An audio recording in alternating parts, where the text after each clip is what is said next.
이 시간에는 지난 시간 이어서 주의 임하심과 세상 끝에는 어떠한 믿음 생활을 해야 하는가라는 제목으로 말씀을 나누기 원합니다. 영적으로 깨어있는 자는 영적으로 깨어있는 자의 삶이 나타나게 되어 있습니다. 주님 오실 그날 우리는 그때를 바라보고 있다면 지금의 믿음 생활에서 주님이 어떠한 믿음 생활을 하기 원하는지, 말씀을 통해서 깨어있는 자의 믿음 생활은 어떠한 삶이 되어야 되는지 함께 말씀을 통해 은혜를 나누기 원합니다. 오늘 말씀 보니까 첫째로 충성되고 지혜 있는 종으로 살아야 함을 말씀하고 있습니다. 마태복음 24장 말씀입니다. 우리 함께 합독하겠습니다. 충성되고 지혜 있는 종이 되어 주인에게 그 집 사람들을 맡아 때를 따라 양식을 나눠줄 자가 누구냐? 주인이 올 때에 그 종이 이렇게 하는 것을 보면 그 종이 복이 있으리로다. 주님 오실 그때에 어떻게 준비하고 있어야 되는지 우리에게 말씀을 명확하게 가르쳐주고 있습니다. 충성되고라는 말은 헬라어로 피스토스라는 단어입니다. 믿을 만한 사람, 믿고 신뢰할 만한 사람, 믿음이 가는 사람, 그런 사람이 바로 충성된 사람입니다. 이 충성된 사람은 그러면 어떠한 삶인가? 어떻게 사는 게 충성된 삶인가? 주님 오실 날이 가까웠다고 해서 우리는 우리의 삶을, 생업을 팽개치라는 의미가 절대 아닙니다. 더 충성돼야 합니다. 이 충성된 의미를 가장 잘 표현하고 있는 말씀이 누가복음 보면 잘 나타나 있는데요. 누가복음 16장 10절에서 12절 말씀 보겠습니다. 우리 함께 합독하겠습니다. 지극히 작은 것에 충성된 자는 큰 것에도 충성되고 지극히 작은 것에 불의한 자는 큰 것에도 불의하느니라. 너희가 만일 불의한 재물에도 충성하지 아니하면 누가 참된 것으로 너희에게 맡기겠느냐? 너희가 만일 남의 것에 충성하지 아니하면 누가 너희의 것을 너희에게 주겠느냐? 충성의 의미에서 하나님 앞에서 하는 충성은 첫 번째, 지극히 작은 것에 충성할 수 있어야 된다. 지극히 작은 일은 우리는요 무시할 수 있고 아무렇지 않게 생각할 수 있고 대항할 수 있어요. 대충 할 수 있어요. 왜요? 중요하지 않다 생각하니까. 그런데 지극히 작은 것에도 충성할 수 있어야 된다. 두 번째는 뭐예요?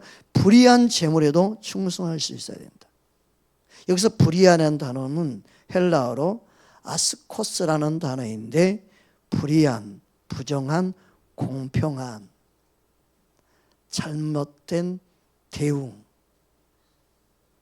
그래서 여기서 불의한 재물은 뭐냐면 내가 일한 만큼 급여를 주지 않는 그런 상태에 있는 불공정한, 나는 머슴같이 일하는데 선하게 아무것도 별일 안 하는데 그 사람은 사례 월급 많이 주고 나는 정말 쎄빠지게 일하는데 급여가 얼마 받지 아니하는 그런 일을 할지라도 불의한 재물에 불과하는 그러한 내가 이치에 있다 하더라도 충성할 수 있는가?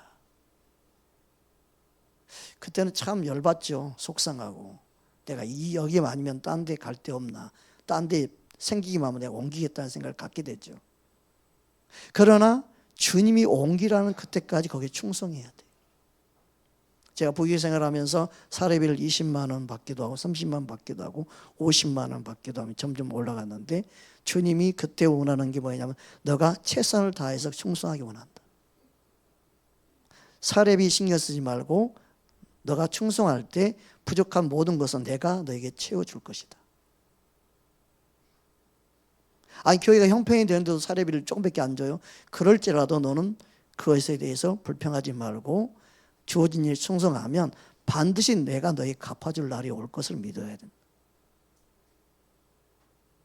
그래서 우리는 이 세상에서 어떠한 직장, 어떠한 직업, 어떠한 일을 하더라도 나는 하나님 앞에서 말하고 생각하고 행동할 줄 알아야 된다는 거예요. 그게 하나님 앞에서 충성된 일꾼이에요. 믿으십니까? 불의하다고 내가 충성하지 않냐면 하나님이 그에게 더 좋은 것을 맡길 수가 없어요. 세 번째는 뭐냐면 남의 것이니까 대강대충하기도 안 된다는 거예요. 남의 일이라도 내 일처럼 충성할 수 있어야 돼요. 그래야만이 내 것을 주셔요. 너가 부귀일자로 있다고 해서 대강대충하지 마라. 너의 사역처럼, 너의 목회처럼 목회해라. 사역해라. 그래야만이 내가 너의 목회를 할 때 내가 너를 도울 수 있고 내가 신실한 일꾼들을 너에게 붙여줄 수 있고 보낼 수 있다. 내 앞에서 충성하기 원한다. 저는 부귀생활하면 요령 배워본 적이 없습니다. 그래서 주님이 그 음성이 들려주셔서 정말 충성했습니다. 정말 주님 앞에 충성했습니다. 그 주님이 말씀했어요. 너 같은 부귀의자 만나기 원하는 마음으로 충성해라. 반드시 그러면 너와 같은 또 충성된 부귀의자를 만나게 될 때 올 것이다. 사람은 심는 것이 반드시 자기에게 돌아온다는 것을 잊으면 안 된다. 그게 진리이다. 여러분, 하나님이 원하는 충성은요, 작다 크다가 아니에요.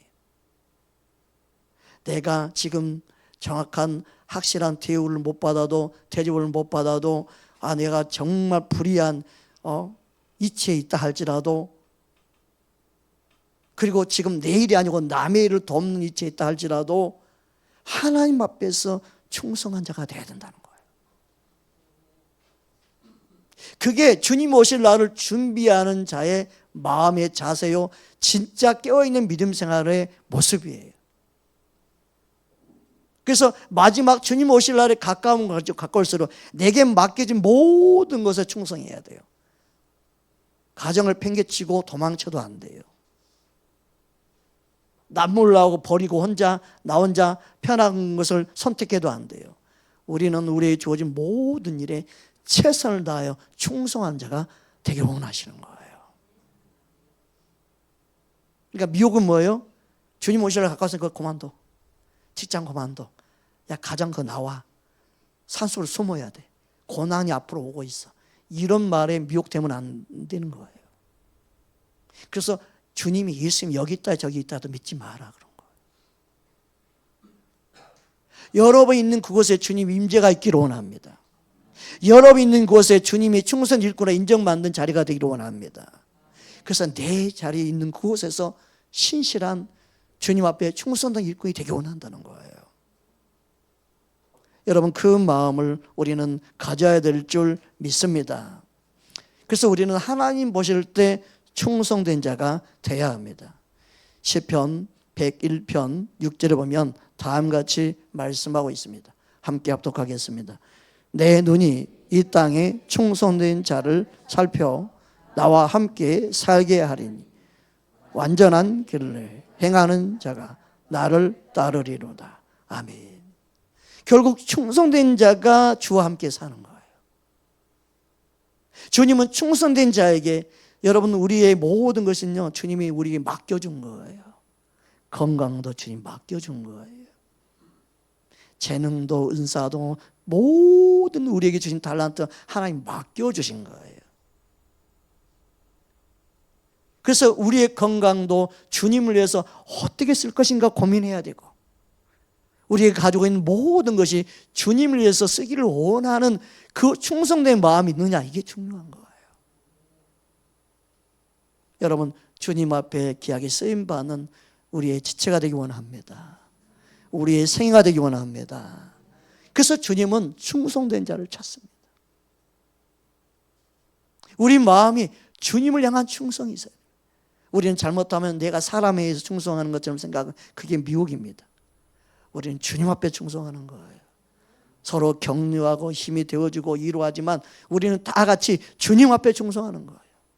할렐루야. 그게 중요한 거예요. 누굴 위한 충성이 아니에요. 우리는 누굴 위한 섬김이 아니에요. 주님 앞에서.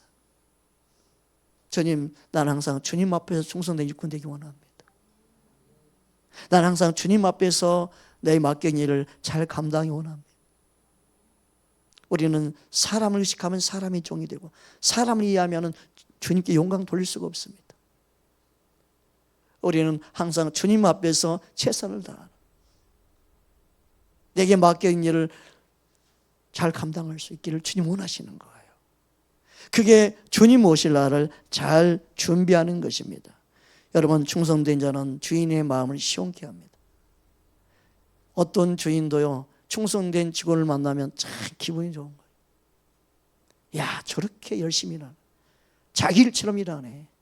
사장이 나보다 몇 배나 더 일을 열심히 하네. 그런 직원 만나면 얼마나 좋겠어요.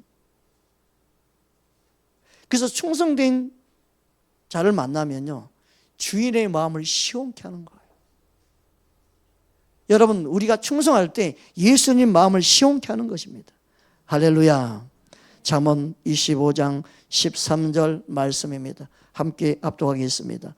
충성된 사자는 그를 보낸 이에게 마치 추수하는 날에 얼음 냉수 같아서 능히 그 주인의 마음을 시원하게 하느니라. 아멘.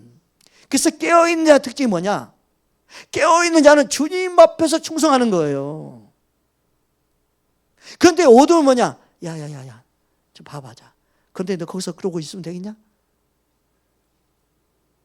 사람을 의식하고 사람 앞에서 사람의 부족함, 연약함을 자꾸 바라보기만 해서 내 마음에 있는 주님을 향한 사랑이, 열정이 식어지게 만들어버려요. 원수마귀 얼마나, 같은 교육자끼리 얼마나, 박 전도사님, 박 목사님, 야, 딴 데로 가, 딴 데 가. 여기 말고 사역지, 아유, 많아. 그 정도로 열심히 하면 딴 데 가면 사람이 몇 배나 더 많이 받을 수 있어요. 빨리빨리 가버려. 아이고. 보니까 전도사님은 신학도 좋은 데 나왔는데 왜 여기 있어?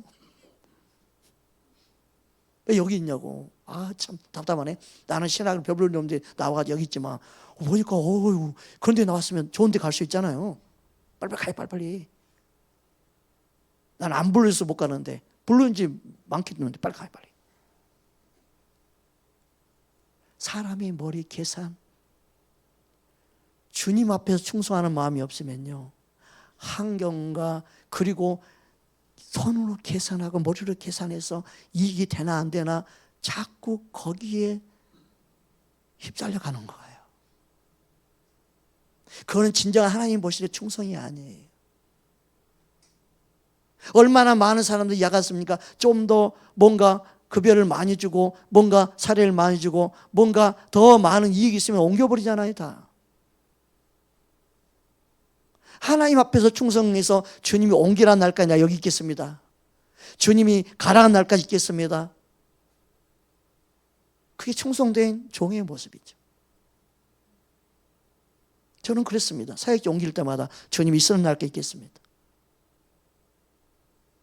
너 이제 인정받고 교회에서 사랑받고 있으니까 이제 옮겨라. 아니, 사랑받고 인정받으면 이제 더 있어야지 왜 옮깁니까? 너 훈련이 여기서 끝났다. 옮기는데 아무도 너를 모르는 데로 가라.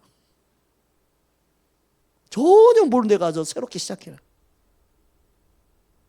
그게 쉬운 게 아니었습니다. 여러분, 우리는 주님이 원하는 대로 저를 순복하고 순종하는 훈련을 시켰습니다. 아버지 뜻대로 살기 원하는 그 마음이 내 안에 항상 불타올랐기 때문에 아버지의 뜻인가 아닌가가 저는 가장 중요했습니다. 여러분, 우리는요, 주님의 마음을 시원케 하는 충성된 일꾼 되기 원합니다. 계산하고 따르는 게 아니에요. 우리는 환경에 의해서 믿음이 흔들리면 안 돼요. 오직 우리를 사랑하시고 나를 위해 죽으신 그 예수님을 위해서, 그분의 뜻이라면 내가 그분의 뜻대로 행하기 원하는 그 마음 중심이 우리에게 있어야 될 줄 믿습니다. 영적으로 깨어있는 마지막 때의 믿음 생활은 자기 맡긴 일에 충성하는 겁니다.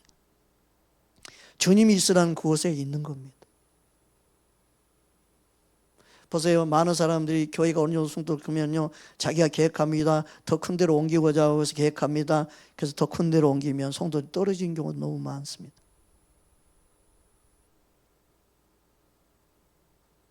여러분 정말 주님의 뜻인가 아닌가 묻고 또 묻고, 진짜 주님의 뜻이라면 환경적으로 또 확증도 받고, 그래서 부족함이 없는 가운데 정말 하나님의 뜻 가운데 움직이면 주님이 일하시는 놀라운 은혜가 경험되어집니다. 우리 교회는 그렇게 우리의 장막이 옮겨지기 원합니다. 우리는 우리의 교회 성전이 그렇게 주님의 뜻 가운데로 옮겨지기 원합니다. 주님 오시는 그날까지 여기 사람이 있어야죠. 안 그래요? 뭐 사람들이 잘 볼 게 뭐가 있다고, 뭐 지하에 있는 교회에 뭐가 창피해요. 주님이 있는 염려가 중요하지. 어떤 분이 기도해주면 목사님 축복해 주셔서 지하에서 위로 올라가게 해주셔서, 그게 왜 축복이야 그게? 그게 축복이에요? 참나. 주님 임재가 더 충만한 게 축복인 줄 믿습니다. 주님을 사모하는 영혼들이 모여있는 게 축복인 줄 믿습니다. 주님을 모르는 자가 주님을 더 사랑하는 마음을 갖는 게 축복이 아니겠습니까? 어두운 세상 가운데 주님을 향한 찬란한 빛이 발하는 그 영혼이 되는 게 축복이 아니고 무엇이겠습니까? 여러분 마음이 주님의 사랑 마음이 불타오르는 게 저는 축복이라고 생각합니다. 여러분이 아버지 뜻대로 살려하는 거룩한 몸부림 있는 게 목회에 저는 성공이라고 생각합니다. 여러분, 사람이 보이는 세상의 기준이 아니라 주님 앞에서 우리의 마음이 충성된 일꾼 되기를 주의 이름으로 축복합니다. 두 번째는 지혜 있는 자가 되어야 된다고 말씀하고 있습니다. 다시 한번 마태복음 24장 말씀 보겠습니다. 함께 합독하겠습니다.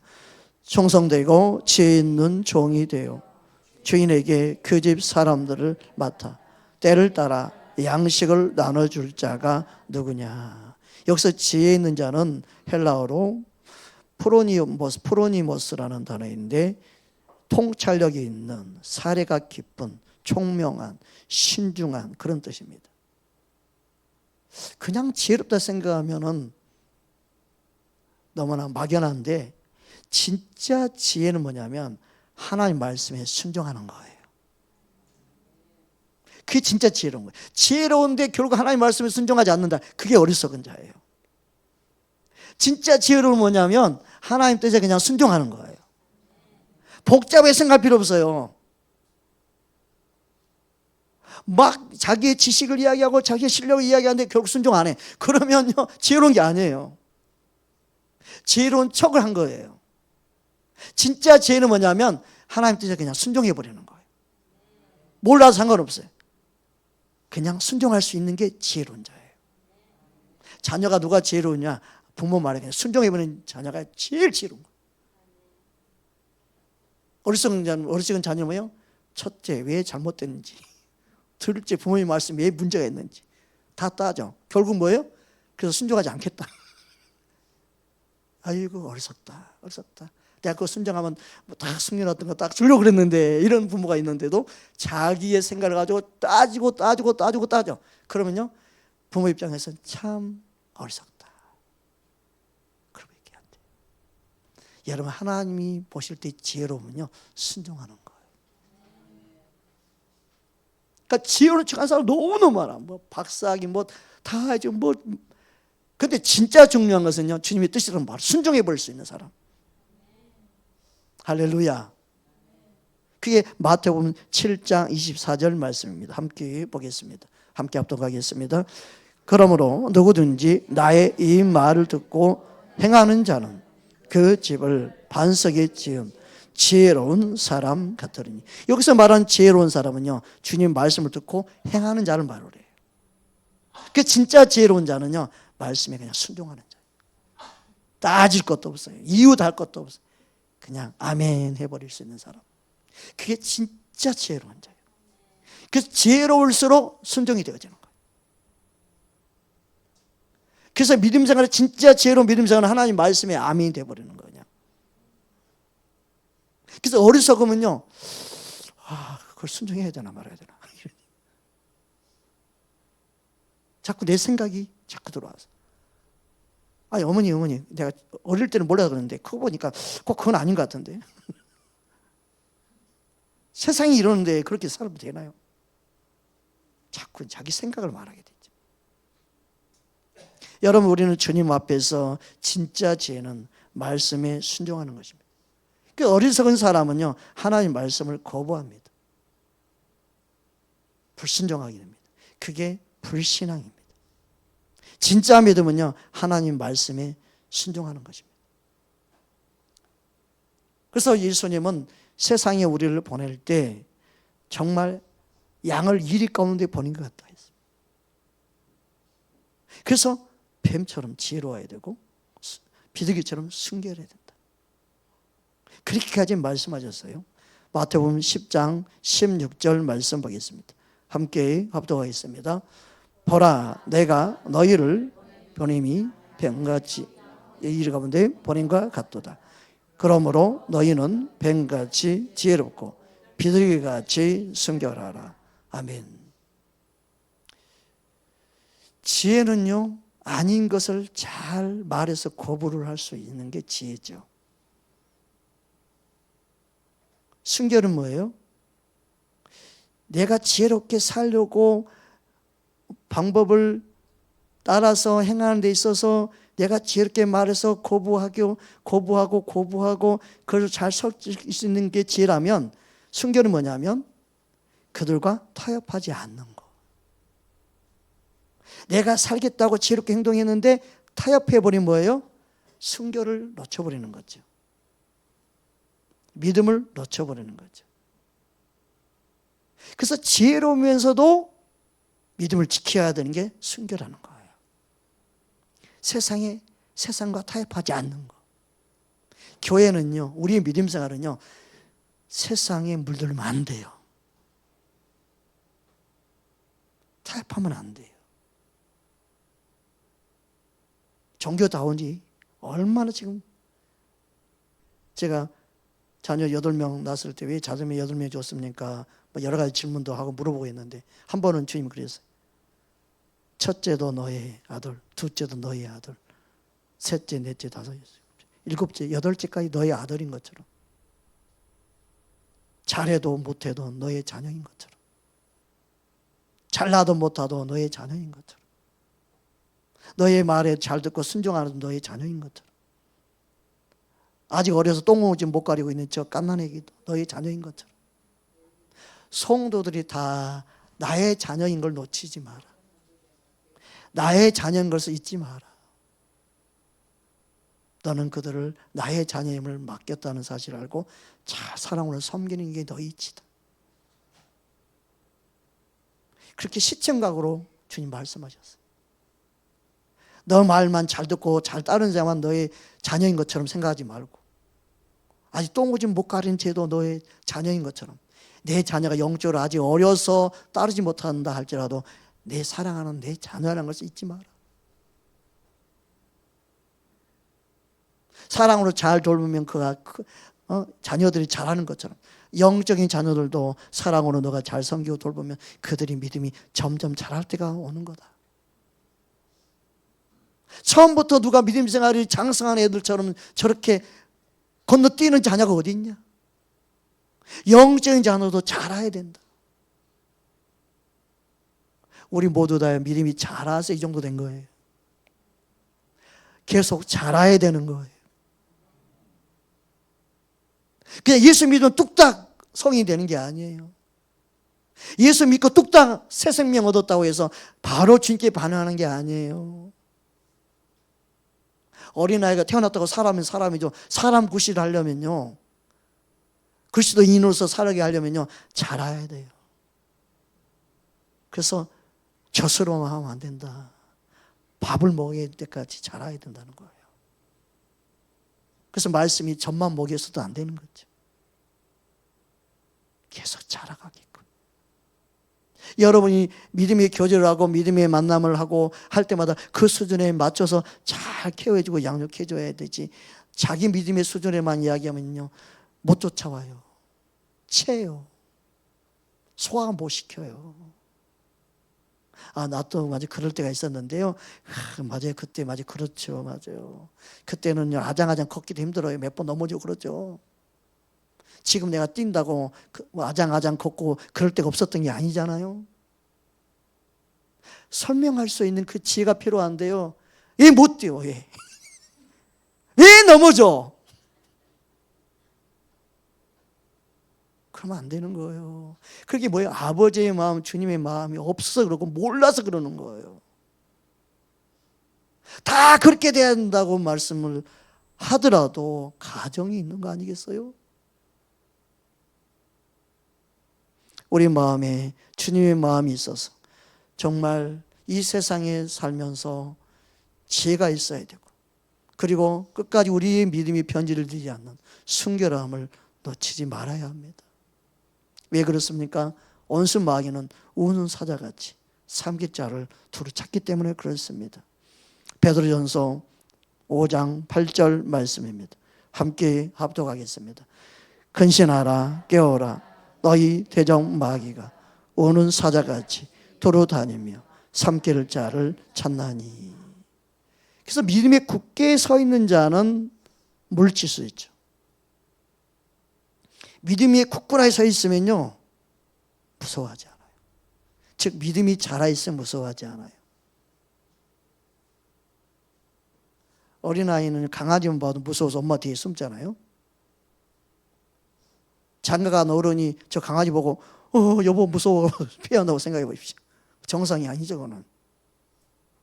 근데 어린아이는 어리니까 강아지 호랑이처럼 보여. 그걸 피해야겠죠.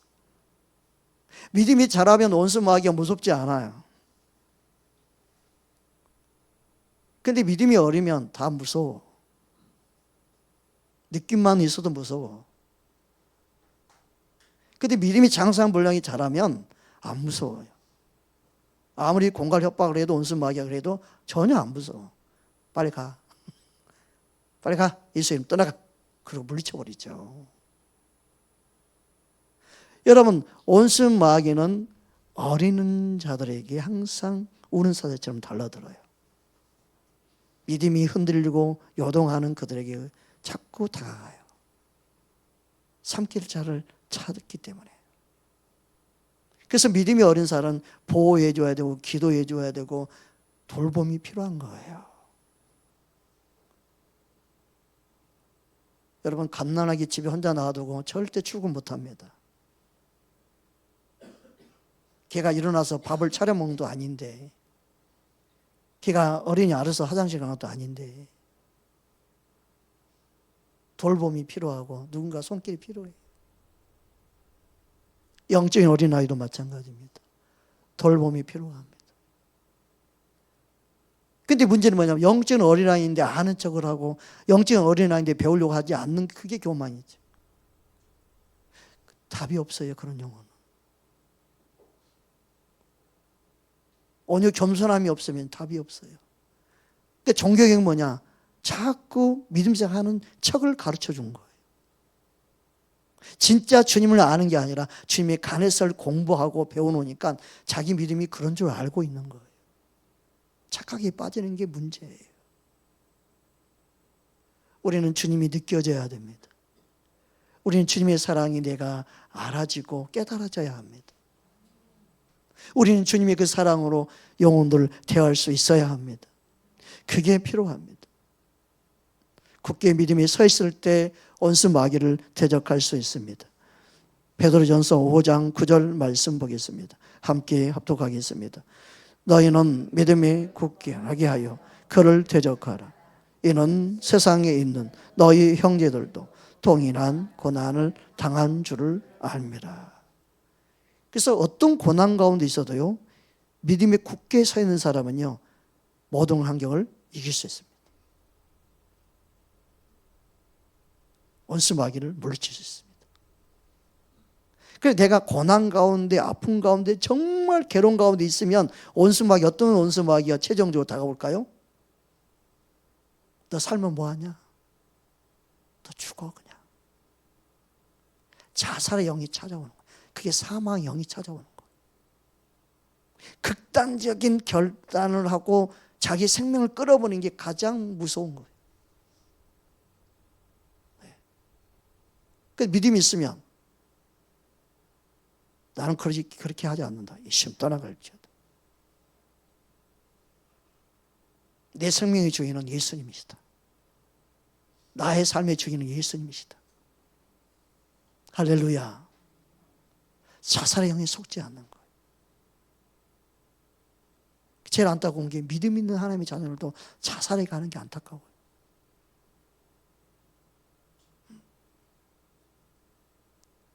여러분, 우리 마음이 정말 괴롭고 힘들 때 주님도 붙잡아야 되죠. 더 주님께 굳건하게 서야죠. 더 주님을 붙잡고 의지해야 되죠. 온순 마귀가 너가 나를 괴롭힌다고 나는 더 주님 붙잡을 거다. 난 더 주님 의지할 거다. 여러분의 삶 속에 고난이 유익이 되기 원합니다. 고난이 인하여 더 빨리 달려갈 수 있는, 더 주님을 사랑할 수 있는 심령 되기 원합니다. 그게 주님이 원하는 거예요.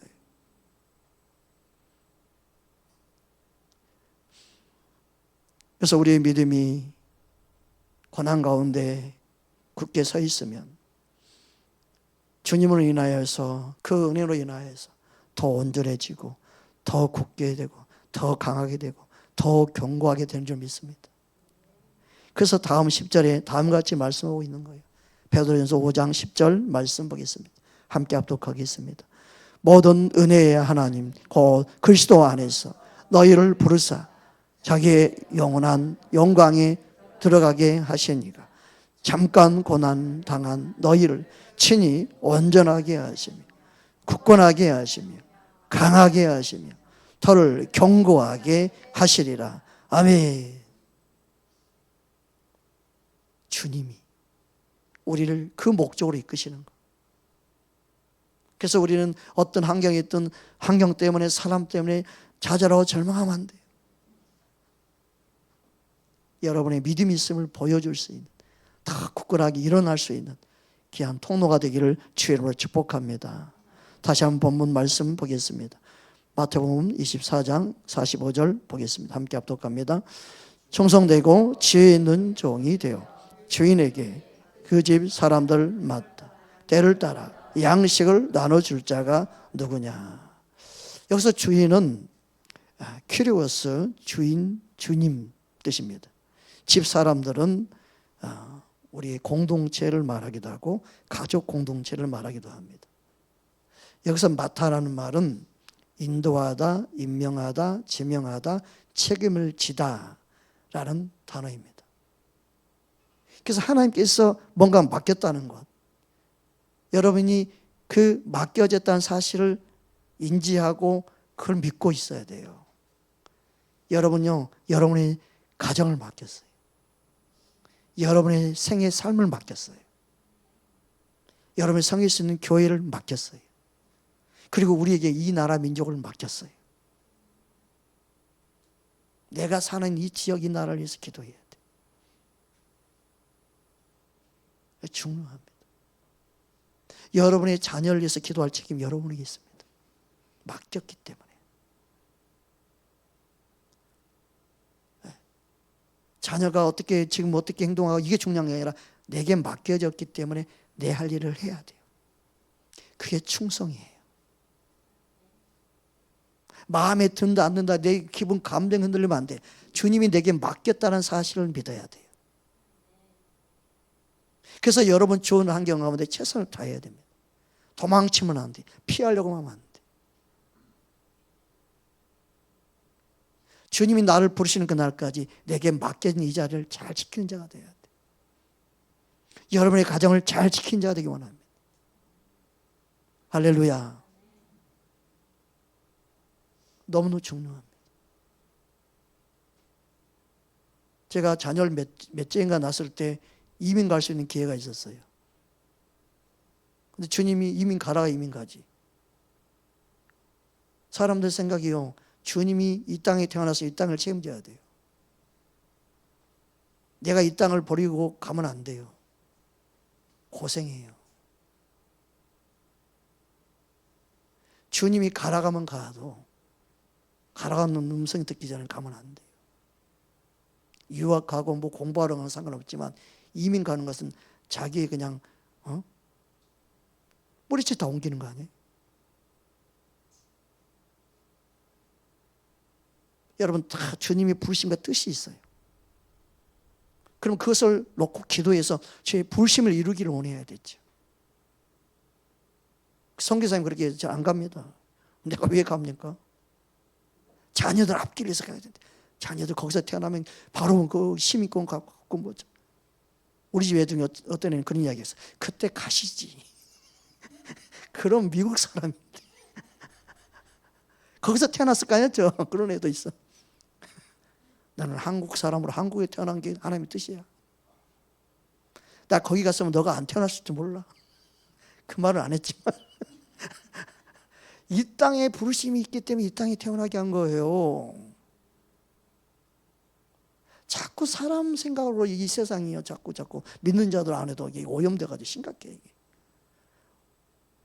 북한 때문에 이민 가야 된다고 말하는 사람도 있고, 나 참 전쟁이 날까봐 이민 가야 된다. 왜 그래요? 자꾸만. 제발 그런 말 듣지 말아요. 우리나라 사람이 우리나라에 사는 사람 아니면 외국에 살면서 우리나라 사람처럼 말하는 그런 말 듣지 마, 제발. 지 살겠다고 외국 가 있으면서 그러면 안 되죠. 사람들 자꾸 여기서 믿음사 열심히 하고 있는 자들 갖다가 마음 흔들면 안 되죠. 믿음 안에서 바른 말 할 수 있어요. 하나님의 뜻 가운데 모든 행위해야 돼요. 몰라서 그럴지라도 아버지 뜻 안에서 알게 되면 내가 이 땅에 있는 동안 이 나라 민족을 기도하고 살리는 자가 되어야 돼요. 할렐루야. 이게 너무너무 중요합니다. 이 사람들을 맡아 때를 따라 이렇게 말씀을, 이 때를 따라 헬라어는 카리오스입니다. 이 카리오스는요, 사람이 볼 때, 내가 볼 때 합당한 때가 아니에요.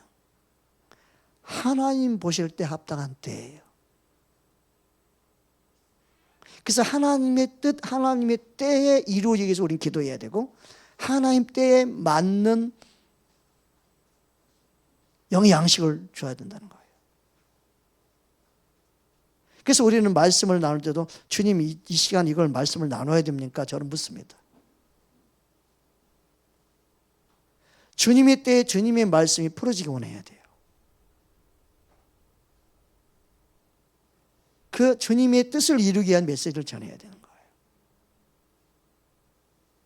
때에 맞는, 하나님 때에 맞는, 하나님이 원하는 그 때에 맞는 그 메시지를 전하는 자를 찾는다는 거예요. 여러분, 우리는 주님의 때에 주님이 원하는 메시지가 풀어지기 원합니다. 우리는 그걸 놓고 기도해야 돼요. 저뿐만 아니라 우리 공동체 함께 살기 위해서 주님의 때에 주님의 뜻을 이루는 메시지가 우리 교회 안에 항상 풀어지기 원합니다. 하나님 말씀이 풍성한 교회 되기 원합니다. 할렐루야. 우리는 영의 양식을 먹어야 살죠. 그러니까 가난할 때는요, 밥을 못 먹은 것처럼 영적인 가난이 오잖아요. 하나님 말씀이 희석되어지고 하나님 말씀이 희미해지고 하나님 말씀이 흘러가지 않는 거예요. 먹을 양식이 없다는 것은 마실 영적인 말씀이 고갈된 걸 말하잖아요. 이게 가난해지는 증거예요. 말씀이 약해지면요, 반드시 경제적으로도요, 가난이 찾아옵니다. 이거는요, 하나님 말씀이 그렇게 되어 있어요. 말씀이 풍성해야만이 이 경제적인 모든 풍성함도 따라옵니다. 그래서 한국 교회가 말씀이 약해지잖아요. 이 땅이 경제적으로 어려워집니다. 복음이, 말씀이 충만해야만이 경제도 삽니다. 영의 양식은 그만큼 중요합니다.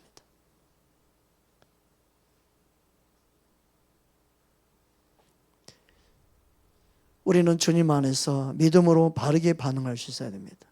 어떤 분들이 뭐 주식 이야기를 하고 뭐 경제가 약하면 주식 어떻게 해요? 투자할 기업도 없고, 복리가 어디 계산이 돼요? 그것도 잘 살 때 하는 말인 거예요. 뭐든지 깡통 찰 정도로 가난해봐요. 무슨 주식 투자할 데가 어디 있어요. 배부르는 소리를 그만들 하라고 그래요. 제발. 영으로 정말 주님 앞에 충만해져야 돼요. 그게 사는 길이에요. 세상 따라가다 당장 부여할 것 같은데 다 망하는 거예요. 우리는 오직 주님 한 분으로 만족하고 영적인 배부름을 얻기 원해야 돼요. 저의 양식에 우리는 먹고 마시는 자가 돼야 될 줄 믿습니다. 그래서 때를 따라 일려온 양식을 나눠줄 자, 나눠준다는 것은 뭐예요? 나눠준다는 것은 기부하다, 주다, 선물하다, 부여하다, 수여하다 이런 뜻이에요. 하나님이 우리에게 먼저 자신의 생명을 주셨어요. 그래서 우리도 나눠주는 자가 돼야 된다. 교회 공동체가 나눠줄 수 있는 공동체가 돼야 돼요. 제가 제일 마음 아픈 게요. 평생 11조를 주 앞에 드렸는데 이제 죽을 병에 걸려가지고 수술비가 없어서 고생하는데 교회에서 기도한다고 하는데 조금도 수술비도 도움을 받지 못하는 그 안타까운 분들의 이야기가 너무 많습니다. 교회 재정은 넘쳐나는데도. 그건요, 공동체 안에 그 지도자들이 뭔가 문제가 있는 거예요. 재정이 없으면 모르는데 재정이 있으면요, 당연히 아버지 마음으로 흘러가야 맞는 건데.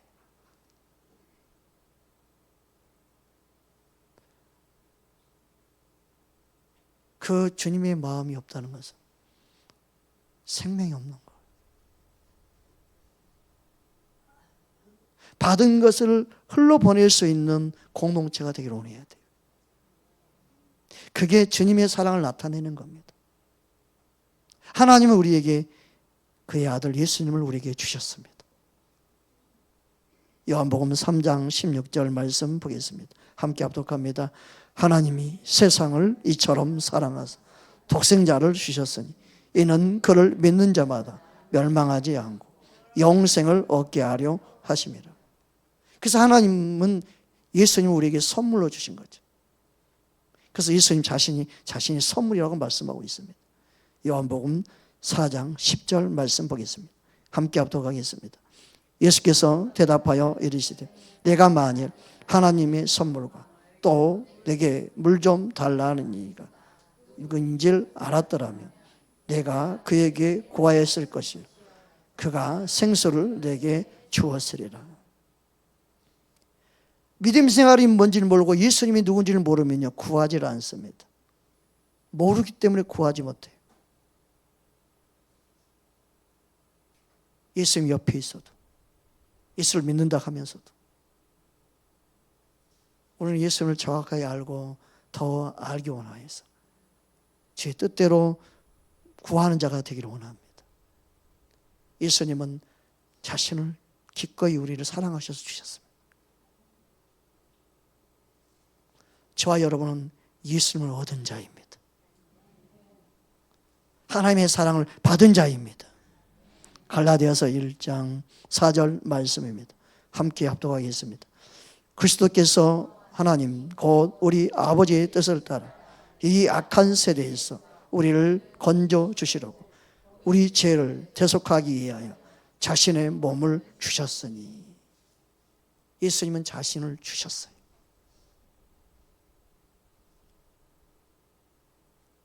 주는 게 아깝지 않을 정도로 다 주셨어요.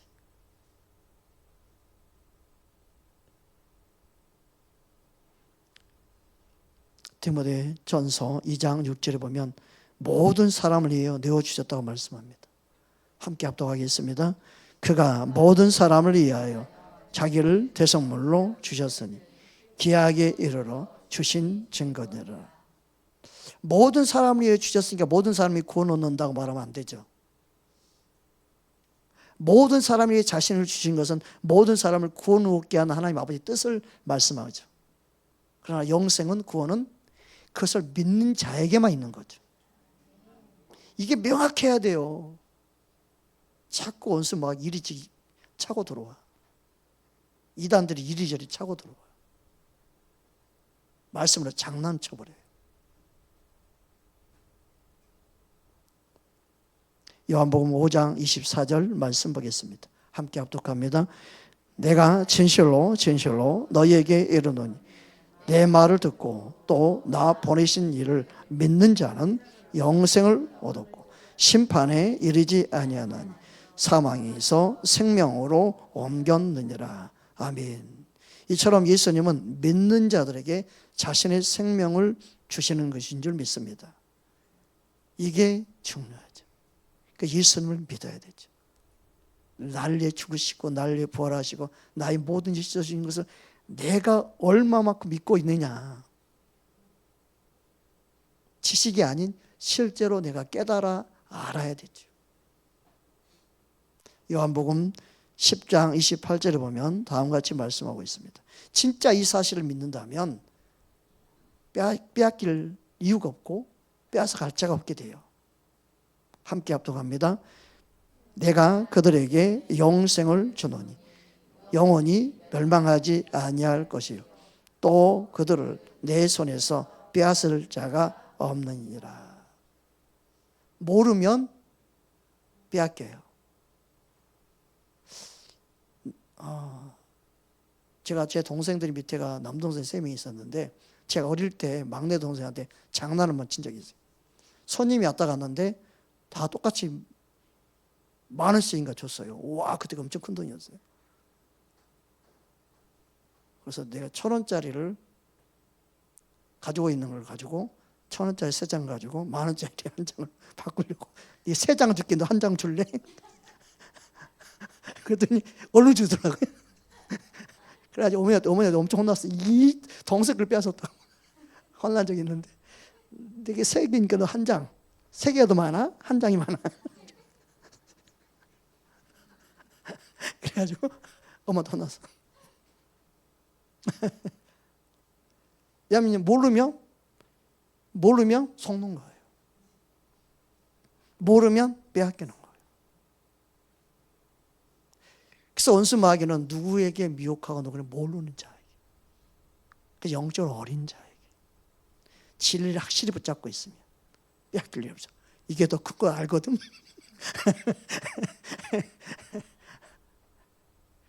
여러분, 우리는 믿음은 주님을 믿는 믿음이 있어야 돼. 주님을 아는 자는 절대 그 생명을 빼앗기지 않아요. 그 영원한 생명을 왜 빼앗겨요? 내 목숨 바꾸면 바꿨지 절대 안 빼앗긴다. 내가 죽으면 죽었지 왜 이 생명을 놓쳐 내가. 그래서 순교하는 거예요. 목숨 거는 거예요. 할렐루야. 우리는 주님의 사랑에 반응해야 되는 거예요. 그래서 주님 오시는 마지막 때 우리의 믿음 생활, 어떠한 믿음 생활을 해야 되는가? 요한복음 13장 우리 15절 말씀 보겠습니다. 자, 예수님이 다음같이 말씀하고 있어요. 함께 합독합니다. 내가 너희에게 행한 것 같이 너희도 행하게 하려 하여 본을 보였노라. 예수님이 우리에게 행한 것 같이. 와, 이게 참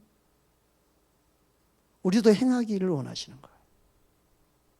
주님 오실 날 우리는 이 말씀을 붙잡아야 돼요.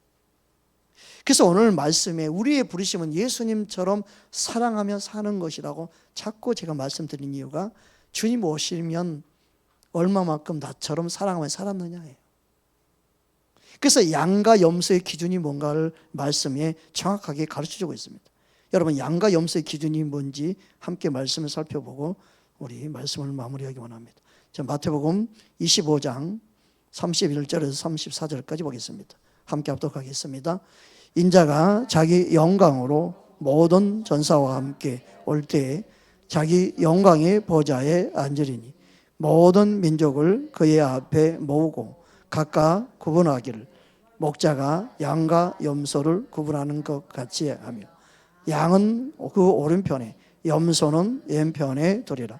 그때에 임금이 그 오른편에 있는 자들에게 이르시되 내 아버지께 복받을 자들이여 나와 창세로부터 너희를 위하여 예비된 나라를 상속받으라.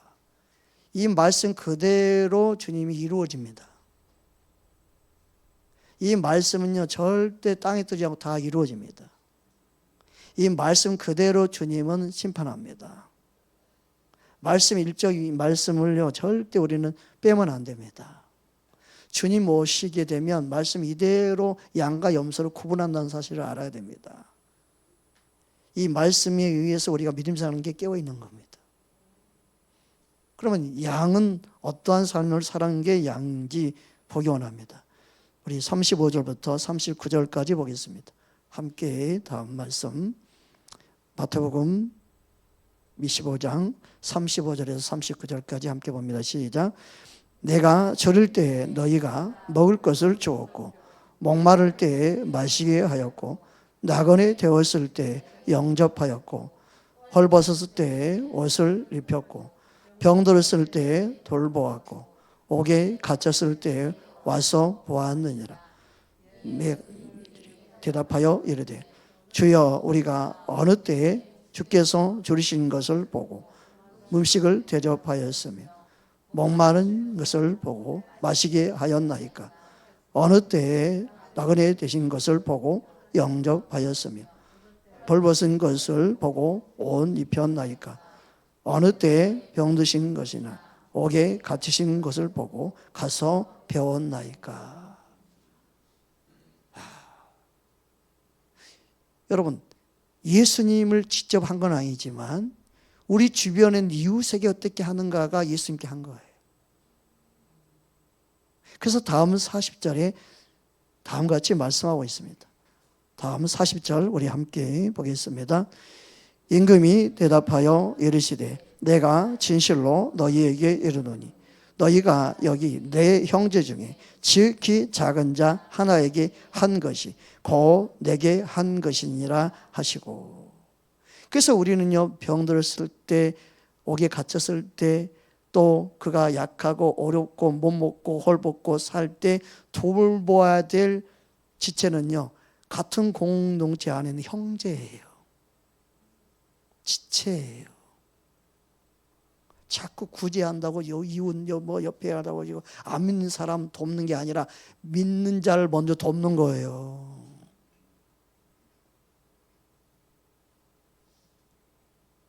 그래야 자녀들이 우리 집 어려울 때 교회에서 도움받고 하나님의 사랑을 경험한 자녀들이 교회에 다니면서 하나님의 사랑을 보고 배우고 자라지요.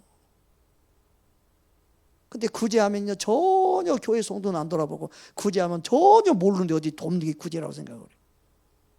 그게 아니에요. 형제. 우리가 드려진 모든 재물이요 또 교회 공동체 안에 어려운 분들이 쓰여지기를 원해야 돼요. 같은 가족에 쓰여지기 원해야 돼. 할렐루야. 그게 주님의 마음입니다. 그래서 주님 오시는 그날에 가난한 자, 병든 자, 소외된 자 그들을 얼마나 사랑하고 섬겼느냐 이걸 보신다는 거예요. 그래서 우리의 믿음은요 사랑을 따라 사랑으로서 행하는 사랑으로 역사하는 믿음을 가져야 돼요. 그게 예수님처럼 행하는 거예요. 갈라디아서 5장 5절 6절 말씀 보겠습니다. 함께 합독하겠습니다.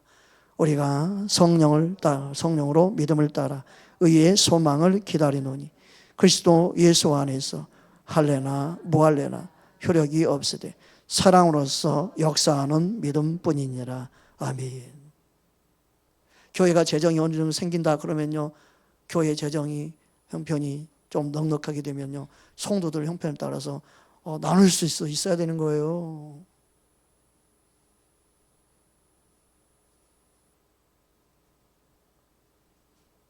모아놔서 어디 쓰게 해. 나눠야 되는 거예요.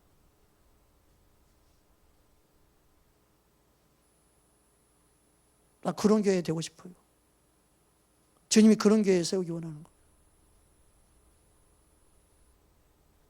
주님 앞에 드린 건 드린 거고 하늘 보자 올라가는 거고 이 땅에서는 사랑을 흘러보내야 되는 거예요. 말로만 하는 사랑 말고 넉넉하면 빚도 갚아줄 수 있는 교회가 되면 얼마나 좋겠어요.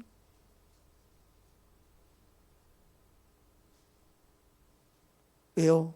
예수님은 한 형제니까. 예수님은 한 가족이니까. 하나님의 사랑을 우리는요, 실제로 우리는요, 흘러보낼 수 있는 공동체가 되기를 원합니다. 우리는 주님의 사랑으로 사랑을 역사하는 믿음을 갖기 원합니다. 우리는 주님의 마음을 시원케 하기 원합니다. 그래서 우리는 주님의 사랑으로, 주의 말씀으로, 주의 은혜로 모든 자유를 누릴 수 있는 은혜를 주셨어요. 그 자유를 누리면서 믿음 생활을 그렇게 하느냐 놀리는 사람도 있어요. 요즘 세상에 무슨 믿음 생활을 그렇게 해. 아이고 좋은 거 구경도 아니고 여리 누나로 놀러 다니고 얼마나 좋은데 하나님이 다 맡은 다 자유니까 얼마나 좋아. 맞아요. 그 말도 맞아요. 마음껏 노세요. 마음껏 하세요. 그런데 하나님 말씀은 그렇게 자유를 줬지만 그 자유를 네 마음대로 쓰라고 준 자유가 아니다. 갈라디아서 5장 13절 말씀입니다. 우리 함께 합독하겠습니다. 형제들아 너희가 자유를 위하여 부르심을 받았으나 그러나 그 자유로 육체의 기회를 삼지 말고 오직 사랑으로 서로 종노릇하라. 이게 주님의 마음이에요. 그럴 수 있지만 그러지 않는 주님의 마음. 주님은 기꺼이 저와 여러분을 위해서 자원함으로 죽으시고 자신의 생명을 저와 여러분에게 기꺼이 주셨습니다. 그 주님의 마음을, 그 사랑을 알기 원합니다. 우리는 주님 앞에 충성 봉사가 기꺼이 자원함으로 할 수 있는 믿음 되기 원합니다. 주님 오실 날을 그렇게 준비하며 살아가야 된다는 거예요. 여러분, 주님을 향한 사랑이 우리 안에 충만하면 그 충만한 그 사랑은 모두 두려움을 내쫓습니다. 마지막 때 어떤 두려움도 내쫓습니다. 여러분, 주님으로 이기는 자의 삶을 살기를 주의 이름으로 축복합니다. 함께 기도하겠습니다.